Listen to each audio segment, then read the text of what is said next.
Bonjour Jean-Georges Trouillet. Bonjour. Merci d'être sur Radio Judaïka Strasbourg pour ces élections spéciales sénatoriales. Dans un instant, vous aurez vous aussi les questions des auditeurs. Vous êtes le président de Unserland. Unserland, ça veut dire notre pays.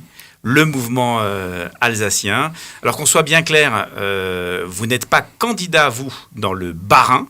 Vous êtes candidat dans le Haut-Rhin, mais on avait envie de vous recevoir parce que c'est toujours...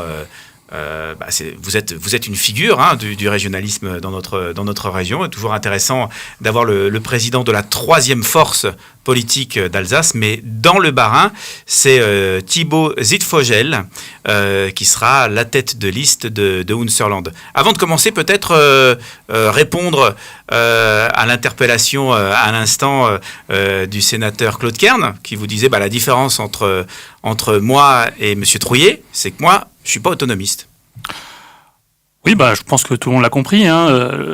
C'est-à-dire que il est probablement contre l'autonomie fiscale des collectivités territoriales. Il est probablement contre la charte européenne de l'autonomie locale qui définit justement comment s'organisent les collectivités en Europe et en France, et notamment dans le principe de subsidiarité, c'est-à-dire décider au bon étage et donc de manière efficace. Donc je pense que M. Kern confirme qu'il reçoit principalement ses ordres de Paris et qu'il agit plutôt dans ce sens-là, plutôt que dans le sens finalement de répondre aux attentes de ses concitoyens et d'avoir une organisation territoriale qui soit juste et efficace. Mais Unserland, c'est un mouvement autonomiste ? Nous sommes pour l'autonomie mais au sens large. C'est-à-dire que le contraire de l'autonomie, c'est la dépendance. L'autonomie, c'est pas l'indépendance non plus, mais c'est le juste milieu. C'est-à-dire, comme dit, décider de manière logique. Et la logique, finalement, c'est décider au bon niveau. Les problématiques communales doivent se décider au niveau de la commune, principalement. Même chose pour la région, même chose pour l'État, même chose pour l'Europe, et même chose pour les questions mondiales, on va dire. Donc, c'est un principe d'organisation qui peut se dérouler, finalement, dans tous les aspects de la société. Et nous, effectivement, nous sommes pour l'autonomie au sens large du terme, mais on n'a pas peur de le dire, parce que c'est un terme qui est valorisant. On parle de l'autonomie, finalement, des enfants, des personnes âgées, comme quelque chose de positif. Je ne vois pas en quoi ça serait quelque chose de négatif pour les collectivités territoriales, pour les régions. Et finalement, il y a peut-être que dans la tête de certains élus que ça pose un problème. En Europe, partout en Europe, l'autonomie est quelque chose de très positif. Il n'y a pas une contradiction à se dire... je suis pour l'autonomie, davantage d'autonomie, et ça peut se concevoir tout à fait comme idée pour les collectivités locales, et en même temps vouloir se présenter à des élections sénatoriales ? Non, mais je veux dire, aujourd'hui, moi j'habite dans une commune, dans un département, dans une région, dans un pays et dans l'Union européenne. Donc, comme dit, chaque niveau administratif a ses compétences. Le rôle du Sénat, et là il faut quand même revenir à ce qu'est l'origine du Sénat, c'est quand même la Chambre des territoires. C'est comme ça qu'elle a été pensée. Donc s'il y a bien un endroit dans lequel on a parlé de territoire, de décentralisation, de rôle finalement des différentes collectivités, c'est au Sénat. Donc finalement, c'est une élection qui est très intéressante et également très importante, puisqu'on sait, par exemple, lorsqu'il faut faire des réformes constitutionnelles, qu'il faut finalement également l'accord du Sénat. Alors on en a parlé toute cette semaine dans la bande-annonce qui annonçait votre venue justement, Jean-Georges Trouillet, président de Unserland. Dans notre bande-annonce, nous disions troisième force politique de l'Alsace, mais qui peine à convaincre les élus locaux. Pourquoi d'après vous ? Parce que nous ne sommes pas forcément sur la même logique de pensée, nous n'avons pas forcément finalement la même culture politique. Notre culture politique, comme dit, c'est celle de l'autonomie, qui est la liberté et en même temps la responsabilité. Nous, ce qui nous intéresse, ce sont les citoyens, ce sont les territoires. L'organisation, on va dire, telle qu'elle est aujourd'hui de la France, qui est une organisation qui est très centralisée, très pyramidale, et dans laquelle se reconnaissent et dans laquelle finalement... nos élus sont acteurs, celle-là ne nous convient pas. Voilà. Et donc je pense que c'est déjà la première divergence, une divergence de fond, et après une divergence de forme, qui évidemment consiste un peu à essayer par tous les moyens de nous marginaliser ou nous décrédibiliser, parce que finalement on voit bien que lorsqu'on parle de sujets, dans le fond, lorsqu'on parle d'idées, en face, ils n'ont pas grand-chose à nous répondre, principalement sur les questions maintenant d'organisation territoriale. Tout le monde sait qu'on a une organisation en France qui est beaucoup trop centralisée, même maintenant même les journaux parisiens le disent. Tout le monde fait ce constat. La différence entre eux et nous, c'est que nous, on voulons changer les choses, et eux, pas vraiment, finalement. Alors, vous êtes beaucoup critiqué par vos adversaires. C'est quelque chose d'incroyable. Tout le monde se dit un peu régionaliste aujourd'hui, et tout le monde tape, permettez-moi l'expression, sur Unserland en disant moi, je suis régionaliste, mais pas comme Unserland. Moi, je suis ouvert. Je ne suis pas comme Unserland qui est complètement fermé. Vous répondez quoi à ça ? Déjà, je dirais que la critique et le fait qu'on parfois on s'acharne un peu sur nous, moi je le vis de manière plutôt positive. Ça veut dire que finalement ils reconnaissent qu'on pèse quelque chose et que finalement on met finalement en cause un peu le système dans lequel on est actuellement, et ils savent que, comme dit, sur le fond, je pense que finalement on a des raisons objectives de penser on est quand même sur la bonne voie. C'est vrai que le mouvement progresse d'année en année. C'est quelque chose qui se perçoit très facilement. Tout à fait. Après, maintenant, sur la question de l'ouverture au monde, écoutez, moi j'ai travaillé dans 4 pays différents. Aujourd'hui, je suis même travailleur frontalier. Nous, on se bat pour que l'Alsace puisse finalement rester un carrefour en Europe, que l'Alsace ne soit pas hémiplégique, mais qu'elle puisse s'épanouir sur le Rhin, donc avec cette dualité de la culture. Nous sommes des Européens, je veux dire, profondément convaincus. Et la question alsacienne, pour nous, évidemment, elle est importante, puisque nous vivons en Alsace. Mais également, on pense que, et on en est même sûr, que c'est une problématique qui dépasse largement l'Alsace. Et c'est pour ça que, depuis quelques semaines, j'ai été élu porte-parole de la Fédération Région et Peuple Solidaire. Expliquez-nous ce que c'est pour ceux qui ne savent pas. Donc c'est la fédération des partis régionalistes à l'échelle française. Donc il y a des Bretons, des Basques, des Corses, des Corses, des Occitans, des Savoyards, exactement. et donc l'idée, c'est que c'est qu'on fait tous le même constat et on sait qu'il faut changer les choses. Cette fédération s'appelle Région et Peuple Solidaire également, parce que ce n'est pas une question de repli sur soi, mais c'est une question de faire les choses ensemble. Nous voulons agir localement, mais bien sûr, notre conscience, elle est globale. Nous savons tous que nous vivons dans un pays, dans l'Europe et dans le monde, et que pour certaines problématiques, il faut agir au niveau français, européen ou mondial, mais en même temps, nous vivons dans un territoire. Ce territoire, il faut le faire vivre. On parle un peu de Thibaut Zidvogel, qui est la tête de liste dans le Bas-Rhin. Vous pouvez nous présenter un peu ? Oui, Thibaut est un responsable d'Unserland dans le Centre-Alsace, qui est très impliqué dans son secteur. Donc, comme dit le Centre-Alsace, Célestat, Bar. C'est un enseignant de métier qui travaille donc en collège. Et nous avons fait le choix finalement de lui confier la tête de liste dans le Bas-Rhin. C'est pour dire que finalement, ces élections sénatoriales, certes, évidemment, on s'adresse aux grands électeurs, mais au final, on s'adresse à toute la société civile. Et c'est pour ça qu'il n'y a pas de contradiction à présenter Thibaut, qui n'est pas aujourd'hui élu, mais qui a des idées. Et finalement, ce qu'on a besoin aujourd'hui, ce sont des idées. Et c'est un peu l'objectif que nous portons dans cette élection-là, c'est de porter les idées du régionalisme, du fédéralisme et donc de l'autonomie décisionnelle à tous les niveaux, de porter ces idées-là à Paris. Et Thibaut est quelqu'un d'engagé, c'est un jeune qui a des idées, et je pense qu'il faut donner la chance à ces personnes-là qui veulent faire bouger les choses. Finalement, pourquoi Unserland se présente à ces élections sénatoriales ? Parce que, soyons clairs, des élus, des grands électeurs d'Unserland, il y en a. Mais il faut, le quotient, je crois, est à plus de 525 électeurs pour avoir sur au moins un sénateur. J'imagine qu'on n'en a pas 525 encore. Vous allez me dire, donc, quel intérêt de se présenter ? Alors évidemment, on a un mouvement politique, on est là pour porter des idées. Donc quand il y a une élection, la logique, c'est qu'on se présente. Mais plus que ça, quand on voit maintenant toutes les listes quasiment qui sont présentées, qui veulent parler d'Alsace ou qui ont le mot Alsace dans leur titre, et qu'on sait que c'est un sujet aujourd'hui qui est important. Monsieur Kern, juste avant vous, voilà. Sa liste était Ensemble pour l'Alsace. Voilà, donc je veux dire, si aujourd'hui il y a un mouvement politique, il y a quelque chose à dire sur l'Alsace et qu'il y a des vraies idées, c'est bien nous. Donc il est important que nous soyons présents à ces élections pour les porter. Et comme je l'ai dit tout à l'heure, le Sénat, à la base, c'est la Chambre des territoires.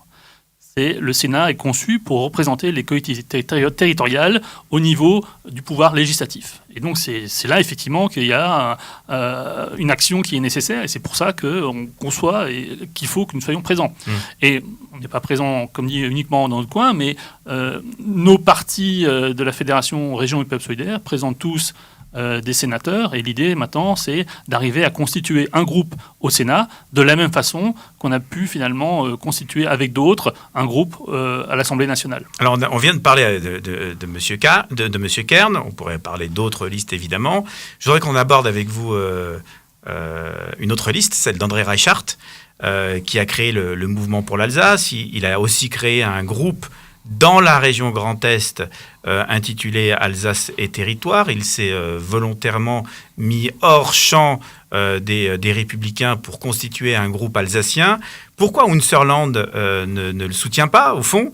Est-ce que vous n'avez pas peur de diviser vos voix au bout du compte, ou pire, peut-être empêcher un candidat régionaliste d'être élu au Sénat ? Alors, comme vous l'avez rappelé, M. Reichart est président du mouvement pour l'Alsace. Et régulièrement, il a appelé donc à l'union des régionalistes. C'est l'objet de la question. Aux élections. Voilà. Ce sur quoi nous sommes des gens qui nous battons pour des idées. Hein. Nous sommes tous des bénévoles. Le centre de notre action, ce sont quand même les idées.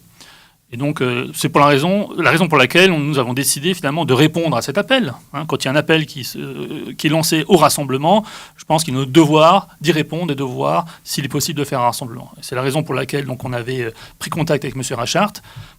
Et au fur et à mesure de la discussion, on s'est rendu compte que cet appel, finalement, c'était plus une posture qu'autre chose, et que finalement, il ne voulait pas faire d'alliance à ces élections sénatoriales, même sur une 4e place, et il préférait constituer donc sa liste uniquement de personnes... C'est ce que vous lui avez proposé, la 4e place, sur sa liste ? C'est ce qu'il nous a proposé initialement, ce qu'il avait évoqué, avant finalement de se rétracter. Pourquoi ? Alors ça, c'est la question qu'il faudrait lui poser. En attendant, nous étions donc prêts à accepter une 4e place, qui, bon, quand même... en deçà de ce qu'on pourrait prétendre en étant le 3e parti politique d'Alsace. Et je veux dire également préciser qu'on n'était pas seuls dans cette démarche. C'est-à-dire que nous ne sommes pas allés uniquement seuls en tant qu'Unserland, mais nous avons voulu y aller avec d'autres régionalistes qui ne sont pas encartés Unserland, mais qui sont dans des think tanks, dans des groupes de réflexion, pour dire oui, il faut qu'on fasse une liste de la société civile. Et là, on était prêt à y aller avec M. Reichart. Mais finalement, ce dernier a préféré décliner, y aller seul, comme dit, avec une liste de personnes qui sont encartées LR ou ex-LR ou recyclées. En tout cas, voilà, je pense que là-dessus, il a perdu quand même beaucoup de crédibilité, je trouve. Qu'est-ce qui fait la différence justement entre Unserland et les nombreux autres mouvements régionalistes ? Pourquoi vous n'arrivez pas, enfin c'est le sentiment que nous avons entre les différents think tanks dont vous venez parler, mais aussi d'autres mouvements politiques, pourquoi vous n'arrivez pas une fois pour toutes à vous unir ? Bon, juste peut-être pour préciser quand même, aujourd'hui il y a un mouvement politique, il y a un mouvement politique qui se présente aux élections, c'est Unserland. Aujourd'hui il n'y en a pas d'autres. Il n'y en a plus d'autres. Après, il y a des think tanks, comme dit, qui sont des groupes de réflexion et qui veulent également rester des groupes de réflexion. Auxquels vous pensez, par exemple ? Celui des cherche l'affaire ? Il y a notamment donc, le CPA, donc le Cercle Perspective Alsacienne, il y a l'ICA, Initiative Citoyenne Alsacienne, il y en a d'autres, il y en a de nombreux. Comme dit, on a chacun finalement notre périmètre d'action. Il y a un périmètre qui est entièrement politique, qui est le nôtre, celui d'Unserland. Après, il y a un périmètre de réflexion qui se place un peu en dehors du champ politique, qui est celui des groupes de réflexion. Mais je veux dire, bon, aux élections régionales de 2015, une grande partie des membres de ces clubs de réflexion étaient sur la liste que j'ai pu conduire. Et peut-être pour celle de 2021 avec la collectivité européenne d'Alsace. Tout à fait, je l'espère, oui.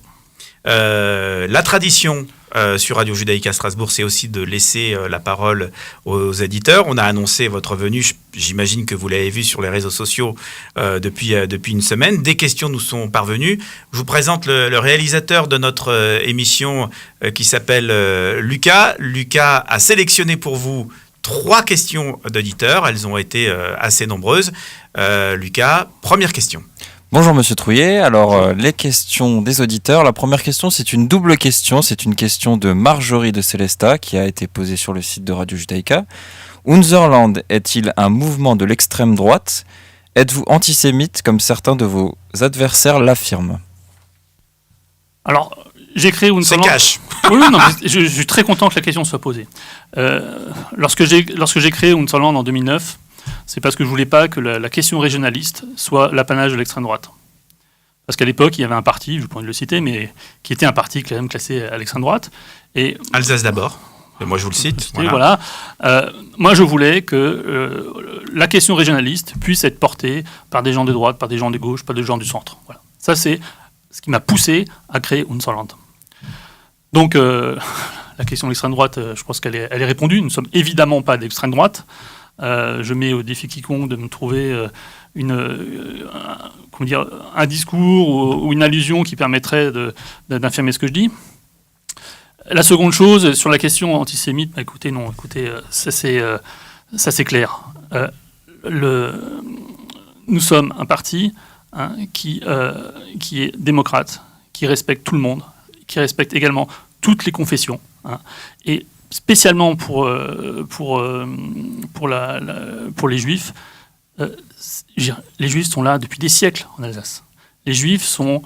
Je suis moi-même chrétien, je me définis également comme juif. Les Juifs, c'est la civilisation judéo-chrétienne. Je veux dire, c'est par hasard.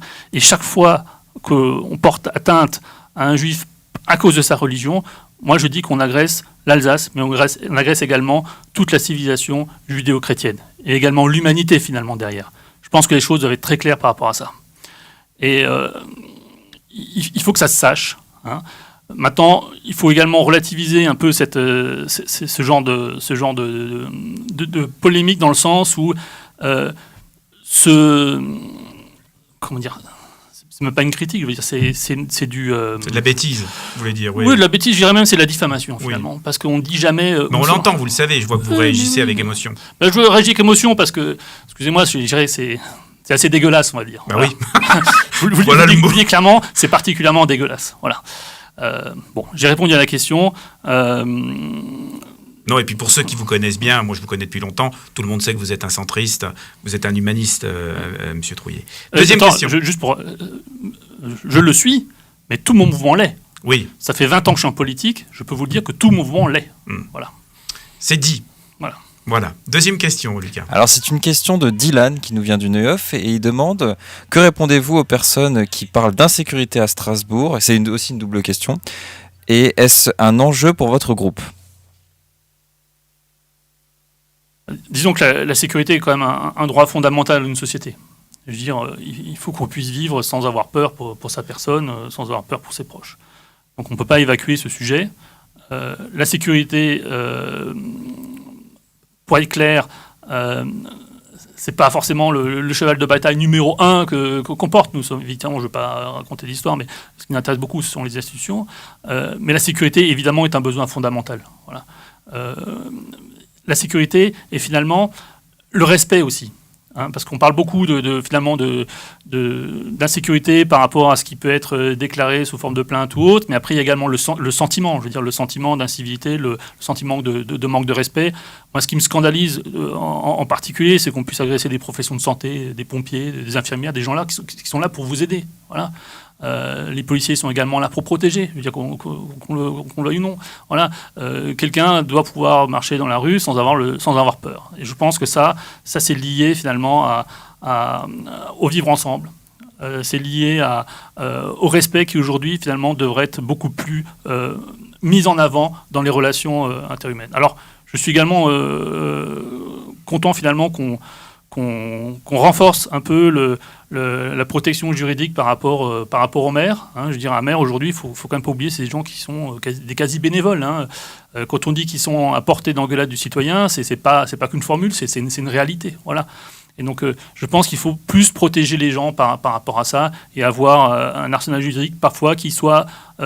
adapté et parfois, je pense, un peu plus répressif sur certains sujets. Et après, il y a également un rôle que doit jouer la population au sens large, parce qu'on ne peut pas tout judiciariser, on ne peut pas tout confier maintenant aux magistrats et à la police, mais qui doit être également un rôle finalement citoyen, de pouvoir montrer que lorsqu'il y a des incivilités, que les gens en tant que groupe et en tant que citoyens réagissent et ne baissent pas les yeux. Voilà. Une troisième et dernière question, Lucas. Alors c'est une question de Laure qui nous vient de Stockfeld et qui demande « La perte de l'alsacien est si grave dans une époque de mondialisation ? » Oui, tout à fait. Moi, je pense qu'il n'y a pas de petites et de grandes cultures. Il y a des cultures qui se valent toutes. Les langues, à mon avis, ont toutes leur dignité. Et à ceux, on va dire, qui ne veulent pas comprendre ou qui n'acceptent pas cet argument, il y a quand même un gros argument économique en Alsace. Voilà. Et celui-là, on ne peut pas le mettre de côté. Je veux dire, le premier pays qui investit en Alsace, ça reste l'Allemagne. Nous avons des dizaines de milliers de frontaliers. L'Alsacien, l'Allemand, c'est à la fois notre héritage, notre culture, mais en même temps, c'est une immense force économique. Et par-delà, il y a également tout ce qui est ouverture sur le monde. Le monde il commence également de l'autre côté du Rhin.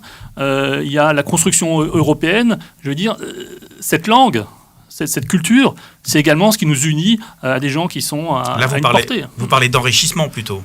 C'est de l'enrichissement en fait. C'est une richesse. Je veux dire, parler plusieurs langues, c'est une richesse. C'est une ouverture au monde. Et en même temps, comme dit, spécialement chez nous, c'est quand même également une richesse également économique, pas uniquement culturelle. Alors, il y a une tradition sur Radio Judaïka Strasbourg, comme tout à l'heure, comme toutes les émissions Profession de foi, c'est l'invité qui choisit sa pause musicale et qui nous explique pourquoi. Alors, quand je vous ai posé la question, je m'attendais à du Oum Papa, je caricature évidemment volontairement, Jean-Georges Trouillet. Et vous avez choisi, ça m'a surpris, dites-nous ce que vous avez choisi. Alors j'ai choisi Boney M, Rivers of Babylon. Alors, chanson anglaise, disco des années 70, pourquoi ? Bon, tout le monde aime bien la mélodie, mais moi j'ai choisi également et surtout pour les paroles. Voilà. Parce que ces paroles, finalement, elles sont calquées sur le psaume 137 qui raconte l'exil du peuple juif à Babylone. Et c'est un moment qui est poignant dans l'histoire du peuple juif, et comme dit, qui également, cette histoire est également la nôtre, celle de notre civilisation, on veut dire qu'on soit croyant ou pas. Et je veux dire, c'est finalement cette chanson porte plusieurs choses. Enfin, du moins, les paroles qu'il y a dans cette chanson, donc celle du psaume, elles portent plusieurs choses. C'est à la fois finalement la réaction face à l'exil, au déracinement, mais également la fidélité. C'est-à-dire se rappeler que finalement, voilà, on doit être fidèle à la parole qu'on a donnée. C'est également, quelque part derrière, également l'espoir de retrouver ce qui nous guide. Et c'est pour ça que finalement, c'était un psaume qui a été très utilisé finalement dans tout ce qui est production artistique et notamment musicale. Et donc Boney M, à l'époque, donc c'est comme vous disiez, c'est le disco, mais également les influences reggae derrière. Et c'est pas un hasard s'ils ont choisi ce texte-là. C'est derrière il y a toute la culture reggae, il y a donc les Afro-Américains de Jamaïque, et puis finalement qui recherchaient leurs racines en Afrique. C'est un thème universel finalement, cette question de l'exil. Et rapporté finalement à l'Alsace. Moi, c'est un peu, quand j'écoute cette chanson, moi, ça me prend au trip, pas forcément pour la mélodie, mais pour les paroles qui sont derrière, parce que moi, ça me fait penser à la situation de l'Alsace. Je veux dire, on était quasiment expropriés de notre culture. Je veux dire, en 50 ans, on est passé de 80% de dialectophones à peut-être 20 ou 30%, et on sait que la courbe continue de descendre. Donc, finalement, on a volé notre culture par les institutions, faut pas le nier, par l'enseignement qui a été de manière, de ce point de vue-là, très très virulent. Et aujourd'hui, enfin du moins il y a 5 ans, on nous enlève encore le peu qu'on avait d'institutions qui est la région Alsace. Et voilà, quand je pense à ça, moi je pense aux paroles, je vois justement ces exilés qui sont sur le bord de l'Euphrate, à Babylone, qui ont attaché leur harpe sur les arbres, et auxquels on leur demande encore de chanter pour montrer qu'ils sont contents, quoi. Voilà. Et voilà, c'est ça que je trouve qui est particulièrement fort dans cette chanson, et c'est ce qui nous relie un peu dans toute cette histoire et dans mon action aujourd'hui. Jean-Georges Trouillet, le président d'Unserland, c'est son choix musical.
Babylone, le choix de notre invité Jean-Georges Trouillet, le président de Unserland, le mouvement alsacien, le parti alsacien. On parle du programme ? Oui, avec plaisir. C'est à vous de le faire. Non, mais très clairement, évidemment, dans notre programme, dans nos axes programmatiques, il y a le premier point qui est de vivre et décider en Alsace. Et ça passe finalement par la transformation de la CEA, ce qui va entrer en vigueur au 1er janvier, en une collectivité à statut particulier. CEA, c'est parce que tout le monde ne le connaît, c'est Collectivité européenne d'Alsace. Voilà. C'est la fusion des deux départements en une seule région. C'est en un seul département. Un seul département, vous avez raison. Voilà, et le problème principalement là, c'est que finalement, cette CEA, cette collectivité européenne d'Alsace, ne sera qu'un département et elle n'aura quasiment aucune compétence supplémentaire, parce que ce qu'on lui a donné, finalement, sont toujours des compétences partagées, et qui sont vraiment des compétences à la marge. Donc, en gros, on a eu l'emballage cadeau, mais on n'a pas eu le contenu à l'intérieur. Donc, nous, on ne veut pas jeter l'emballage, il est beau, peut-être comme ça, mais maintenant, ce qu'on veut donner, c'est du corps à cette institution pour qu'on ait des vraies compétences qui puissent nous faire avancer. Et dans ces compétences, il y a notamment, évidemment, toutes les questions institutionnel, de l'enseignement, qui est quelque chose d'important, récupérer les transports, donc les compétences de la région. Et également, il y a tout un parti de compétences réglementaires qu'on voudrait avoir, qui se baserait sur le droit local, qui est aujourd'hui finalement condamné à mourir par les différentes jurisprudences. Donc on voudrait pouvoir pérenniser et moderniser ce droit local et l'enrichir de nouvelles dispositions qui répondraient aux besoins de notre région, parce que nous voulons que cette CEA ait à la fois les compétences du département, mais de la région également. Donc ça, évidemment, ça c'est les points spécifiques à l'Alsace. Mais de manière plus générale, on pense qu'en France, on doit arriver à avoir un statut de fédéralisme différencié pour que les régions, en fonction de leurs besoins et en fonction de leurs attentes, à la fois les régions, mais toutes les collectivités, puissent disposer des compétences nécessaires à leur spécificité. Alors, c'est ce qui se pratique dans les pays qui nous entourent. Comme l'Allemagne, c'est à ça que vous pensez ? La Suisse en particulier, notamment. En Italie, c'est également le cas. En Espagne, c'est le cas. Voilà, je veux dire, c'est la norme aujourd'hui en Europe, et c'est ce qui fait que nous avons dans ces pays-là des territoires qui sont beaucoup plus réactifs. Si maintenant je prends la crise du coronavirus, je veux dire, on a bien vu ce que c'est le problème d'être dans un État centralisé, un État qui était complètement débordé, qui était très lent à réagir, qui se contredit, des agences régionales de santé qui sont d'abord des administrations et dans lesquelles il n'y a pas des gens qui ont la compétence sur les questions vraiment techniques, et au final les gens ont fini par se prendre en main eux-mêmes parce qu'ils ont compris qu'ils pouvaient compter que sur eux-mêmes, et c'est ça qu'il faut changer. Il faut avoir finalement des institutions qui soient beaucoup plus proches des gens. Alors il nous reste hélas très peu de temps. Nous avons été très disserts l'un et l'autre, j'ai le sentiment, mais vous aviez besoin de parler. Ça nous a fait en tout cas extrêmement plaisir de vous recevoir sur Radio Judaïka, Jean-Georges Trouillet. On aurait pu avoir, je veux qu'on en ait une aussi, une pensée pour André Münchenbach, qui est Chilik, qui est de Schiltigheim, qui est une fidèle auditrice de Radio Judaïka, qui a porté aussi les valeurs du régionalisme, mais aussi de l'écologie, qui est un des thèmes fondamentaux de Unserland. Il nous reste une petite minute. Sans doute que là encore, des grands électeurs nous entendent, vous écoutent avec des élus. Qu'est-ce que vous avez envie de leur dire pour que le dimanche 27 septembre, leur voix se porte sur celle d'Unserland ? Ces élections-là, sénatoriales, elles ne feront pas changer les équilibres politiques au Sénat. Dire qu'il y a maintenant un élu en plus républicain, un élu en plus République en marche, ces équilibres-là ne changeront pas. Par contre, ce qu'il faut, et là où ces élections peuvent avoir une utilité, c'est maintenant d'insuffler de nouvelles idées. Et ces nouvelles idées, pour moi, ce sont le fédéralisme, c'est l'autonomie des collectivités territoriales, et ces idées-là, nous sommes les seuls à les porter. Voilà. Donc je dis simplement à nos grands électeurs, si vraiment vous voulez changer les choses, qu'on parle maintenant un langage qui soit plus compréhensible par les collectivités et surtout qui leur donne un avenir, ça va être Unserland qu'il faut voter. Jean-Georges Trouillet, merci beaucoup. Merci à vous. Et bonne chance pour ces élections. Merci.